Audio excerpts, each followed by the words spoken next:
नौजवान था और यतीम भी था। शौक बन गया दीन पढ़ने का। महल्लेदार इलाके वाले कहने लगे कहां से कमाएगा, ना बाप है, ना माँ है, ना घर है, कहां से। हजरत रूमी कहते हैं नौजवान ने जंगल में झोंपड़ी लगा ली। वहां वो सुबह मदरसे जाता, शाम को जंगल में रहता, वहां अल्लाह अल्लाह करता, सबक याद करता। एक दिन बादशाह की बेटी रास्ता भूल गई, जंगल में आई सहेलियों के साथ, बॉडीगार्ड भी साथ थे पर रास्ता भूल गई। खोती खोती शाम हो गई, ऐसी खोई कि जब रात गहरी हो गई तो आके उस नौजवान के पास रुकी और चिल्लाने लगी। शेर के दहाड़ने की आवाज आती है, भेड़िए के बोलने की आवाज आती है। नौजवान अकेला, सहेलियां बिछड़ गई, गार्ड बिछड़ गए। कहने लगी मैं परेशान हूँ, मुझे जगह मिल जाएगी। नौजवान कहता मैंने शहजादी देखी और मुझे भी पता था कि घर एक ही है और आग को अंदर से दरवाजा भी बंद करना पड़ता है, जंगल जानवर भी आ जाते हैं। कहते मेरी छोटी सी कुटिया में, झोंपड़ी में वो आई, रो के कहने लगी सहारा कोई नहीं, अगर मैं पीछे निकलूंगी तो भेड़िए खा जाएगा। कहते मैंने उसे जगह दे दी। अकेली औरत, चिराग जल रहा है, सबक याद कर रहा हूँ। मेरे नबी पाक ने फरमाया जहां मर्द औरत अकेले हो तीसरा शैतान होता है। और शहजादी, वो बच्चा कहता है सबक याद करता रहा सारी रात। वो बच्ची को कहा सो जा, पर वो कहती है नींद मुझे भी कहाँ आई। ऐसे मौकों पर नींद, सारी रात सबक याद करता। थोड़ी थोड़ी देर के बाद चिराग जलता तो उस पर उंगली रखता, हाथ जलता तो पीछे खींचने, फिर दूसरी उंगली रखता, थोड़ी देर के बाद जलता तो खींचने, हाथ सारा जल गया।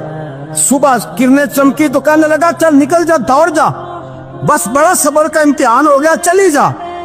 शहजादी बाहर निकली, सिपाही ढूंढ रहे थे। बादशाह खुद जंगल में निकला हुआ था, मेरी बेटी मिल गई।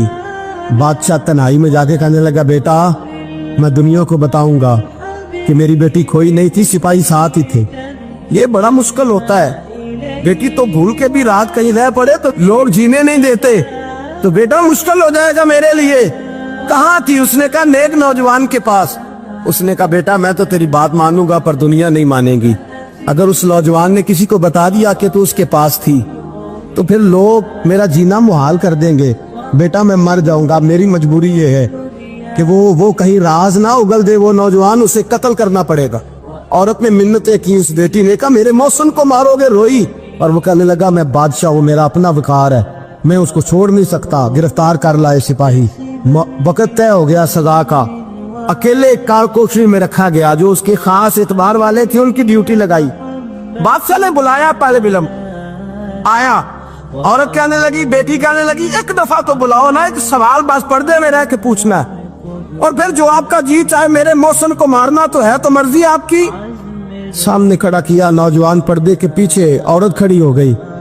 बादशाह बीच बैठ गया। बीबी कहने लगी सारी रात बेदार मैं भी रही, सोया तू भी नहीं। वो जो तू चिराग के करीब हाथ लगा के जलाता था वो समझ नहीं आई। नौजवान रो पड़ा, कहने लगा क्या करूं, मैंने रसूलुल्लाह का दीन पढ़ा है, क्या करूं, मैंने हुजूर का दीन पढ़ा है। मैंने पढ़ा है कि जानी को सबसे नीचे दोज़ख के सबसे निचले दर्जे में जलाया जाए, उसे जहन्नमियों का पीप और रेशा पिलाया जाए, कंद खिलाया जाए। ये रवायतें पड़ी हुई थी। थोड़ी थोड़ी देर के बाद शैतान मुझे कहता था बदकारी कर ले। मैं अपना हाथ उसी वक्त जब शैतान मशवरा देता तो मैं आग पे करता। मैं कहता अगर ये बर्दाश्त हो गई तो वो भी हो जाए। जब हाथ जलता तो मैं समझ जाता नहीं तुझसे तो ये नहीं बर्दाश्त होती तो वो कैसे होगी। फिर मुझे शैतान मशवरा देता कोई देख नहीं रहा तो बुलाने नहीं गया, खुद आई, मैं दूसरी उंगली लगा देता। मैंने हाथ जलाया और मैं समझ गया जब छोटे से चिराग की इतनी सी शम्मा की आग नहीं बर्दाश्त होती तो दोज़ख कैसे बर्दाश्त होगी। कहते मैं बाज आया। बादशाह ने ये कहानी सुनी, लफ्ज सुने तो चीख मार के रोया। कहने लगा तालिब इल्म तू तो मेरे नबी का सच्चा गुलाम है और मेरे रसूल के जो सच्चे गुलाम होते हैं उन्हें फांसियां नहीं दी जाती, उन्हें तख्त पर बिठाया जाता है। अब तुझे सजा नहीं होगी बल्कि मैं अपनी बेटी का निकाह तेरे साथ करूंगा और मेरे बाद इस सल्तनत का बादशाह भी तू ही बनेगा। अब वो नौजवान वहां नारे लगा रहा है, कहता लोगों तुम मुझे कहते थे दीन से क्या मिलता है, दीन से तो अल्लाह तख्त व ताज भी अता फरमा देता है। अगर नौजवान शर्मो हया वाले बन के रहे अल्लाह सारी इज्जतें दे देगा। देखे ना अल्लाह के फजल से इज्जत मिलती है और जब कोई इज्जतदारों जैसा काम ही ना करे। एक बात और अर्ज करनी है पर वक्त थोड़ा रह गया। जवानों मैं ना जब कभी परेशान होता हूँ ना तो मैं ये वाली बात खोल के पढ़ता हूँ वाला, ये बात ढारस बनाती है, ढारस तवानाई देती है, पूरा मजमून बांधा है। आला हजरत कहते हैं बेरूपिया था, मदारी, रूप बदल बदल के दिखाया करता था, बादशाहों से इनाम लेता था। एक दिन औरंगजेब आलमगीर के पास आ गया, कहने लगा मैं रूप बदलूंगा, अगर आप पहचान ना सके तो मैं इनाम लूंगा। आपने फरमाया मैं कोई ऐसे वैसा बादशाह नहीं, कहा मुझे धोखा देना मुश्किल है, कहा नहीं मैं रूप बदलूंगा। हजरत औरंगजेब आलमगीर बड़े नेक बादशाह गुजरे, बड़े परहेजगार। वो बेरूपिया कहने लगा मैं रूप बदलूंगा, आप नहीं पहचान सकेंगे। फरमाया चल जितना तेरे अंदर जोर है लगा ले। हजरत ने ऐलान किया कि मैंने फौजी भर्ती कर दे, 2 माह के बाद टेस्ट होगा। वो 2 महीने दौड़ता रहा, रंग रूप बनाता रहा, आया टेस्ट देने, 2-3 सिपाहियों का इम्तिहान लिया, उसकी बारी आई तो 10 रुपए दिए, कहने लगे तेरे आने जाने का कराया मैंने तुझे पहचान लिया है। कुछ दिनों के बाद जाने लगे सफर पर, तो भिखारी आ गए खैरात मांगने, उसने भी सारे मुंह पर स्याही मार ली, कपड़े फाड़ लिए, सर के बाल मुंडा लिए, भवे तक कटा ली, बदरंग होके आया। कासा आगे किया तो हजरत ने 10 रुपए डाले, कहने लगे तेरे आने जाने का कराया मैंने पहचान लिया है। कुछ दिन गुजरे तो टीचर की जरूरत थी, उसने मुंह बड़ी कर ली, दाढ़ी नकली लगा ली, सर पे जिना कैप पहन ली, एक शेरवानी ले ली और हाथ में छड़ी पकड़ के आया। कहने लगा मैं उस्ताद हूँ, 2-4 बंदों का इम्तिहान लिया, उसकी बारी आई तो 5 रुपए दिए, 10 रुपए दिए, का तेरा कराया मैंने पहचान लिया। 2 साल गुजर गए, वो जब भी आता हजरत पहचान लेते। एक दिन सफर पे जा रहे थे, बहुत बड़ा लश्कर था, जिहाद करने जा रहे थे औरंगजेब आलमगीर, तो देखा एक पहाड़ी है, पहाड़ी पे लोग जा भी रहे हैं आ भी रहे। औरंगजेब आलमगीर पूछने लगे यहाँ क्या है? कहने लगे बाबा जी बैठे हैं दुआ करते हैं, अल्लाह के नेक बंदे हैं। औरंगजेब कहने लगे यार पुराने लोग सारे ही अल्लाह वालों को मानते, ये भी मुसीबत आई है जितनी नहीं आई है, सारे लोग ही मानते। कहने लगे जरा मैं दुआ ना करा लूं, बच्चे काम जा रहा हूँ। औरंगजेब बादशाह थे, बादशाह लोग नाजुक मिजाज होते हैं, घोड़े से उतरे, बड़ी मुश्किल से पहाड़ी पे चढ़े, ऊपर गए तो लाइन लगी है, बाबा जी खार में बैठे। कहने लगे मैंने मिलना, मैं औरंगजेब हूँ। उन्होंने कहा हमारा बाबा उस तरह का पीर नहीं कि अमीर आए तो रंग और हो, गरीब आए तो और हो, यहाँ अगर मिलना है तो लाइन में लग जाओ, सब एक जैसे। अब लाइन में खड़े हो गए, 50 आदमी आगे थे, कहते 51वां नंबर था। थक गया धूप में खड़ा खड़ा, जब मैं पहुंचा गार के दाने तो मैंने बाबा जी के चेहरे पे नजर डाली तो बड़ा नूरानी चेहरा, बड़ी खूबसूरत लबो लहजा। मैंने कहा मेरे जैसा आदमी भी पगड़ी बांध ले तो अच्छा लगने लग जाता है, बड़ा खूबसूरत अंदाज। कहते हैं मैं उनके पास अत्ताहियात की हालत में बैठ गया। मैंने कहा हुजूर मैं जा रहा हूँ जिहाद करने, दुआ करना। बुजुर्गों ने हाथ उठाए, अल्लाह इसकी मदद फरमा, दीन को गलबा अता फरमा, इससे दीन का सच्चा पक्का सिपाही बना।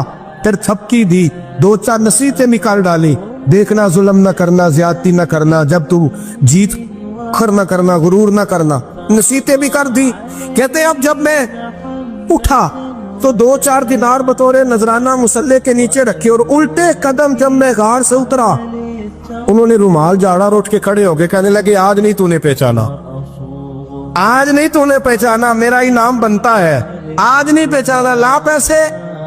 औरंगजेब कहने लगा यार तूने हद कर दी, कहाँ चढ़ा कहाँ खड़ा रहा, धूप में थक गया, कमाल कर दी भाई तूने। पता तू क्या लेगा, अब तू जल्दी बता, वो कितने लोग पीछे धूप में खड़े हैं, लश्कर सारा खड़ा है, क्या लेगा?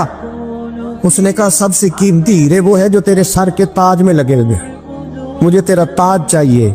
ओ भाइयों सुनना और याद रखना, मेरे आला हजरत कहते हैं बादशाह ने सर के ऊपर से ताज उतारा, बहरूपिये के कदमों में रखा और कहने लगे ये ले, और ये तो तेरा मांगने पर मैंने दिया है ना, मैं वापस आता हूँ तो आना, मैं अपनी मर्जी से भी तुझे दूंगा। तूने औरंगजेब जैसे बंदे को धोखा दिया, आना मैं उस वक्त भी दूंगा। वो देकर बस बात खत्म हो गई, हद हो गई। देकर कहते हैं जब मैं पलटा ना वापिस, बहरूपिये ने आवाज दी बादशाह ठहर जा। तो मैंने पलट के देखा तो कहने लगे ये अपना ताज ले जा, उठा और ले जा। मैंने कहा 2 साल बीत गए तुझे मेहनत करते, आज काबू आया तो ले जाओ। कहने लगा ले जा, मसला समझ में आ गया। मैंने कहा मुझे भी तो समझाना। कहते वो फूट फूट के रोया, उसकी आंखें बरस पड़ी, सैलाब की तरह आंसू बह निकले, तड़पा और रो के कहने लगा बादशाह मैंने झूठ मूठ रसूलुल्लाह की गुलामी इख्तियार की थी, झूठ मूठ की दाढ़ी, झूठ मूठ की पगड़ी, झूठ मूठ का फकर, میں نے جھوٹ موٹ نبی پاک کا لباس پہنا ہے تو تیرے جیسے بادشاہوں کے تاج میرے قدموں میں آ گئے ہیں. اگر میں سچ مچ رسول اللہ کا غلام بنوں گا تو اللہ کیا کچھ عطا فرمائے, اللہ کتنی نعمتوں سے نوازے. میرے اعلیٰ کیا فرماتے ہیں؟ اعلیٰ حضرت فرماتے ہیں فرشتے بھی کرتے